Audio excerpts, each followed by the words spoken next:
చెప్పేవా చెవిలోన ఒక మాట, పువ్వులతో తుమ్మెద చెప్పే మాట.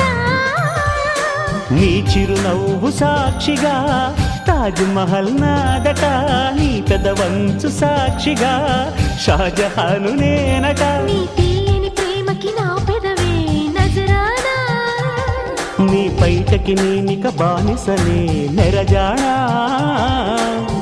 అనంతాల ఆత్మ నీవై చేరుకున్న వేళలో కోకలు కట్టిన కోయిలా కమ్మని కౌగిలియవే.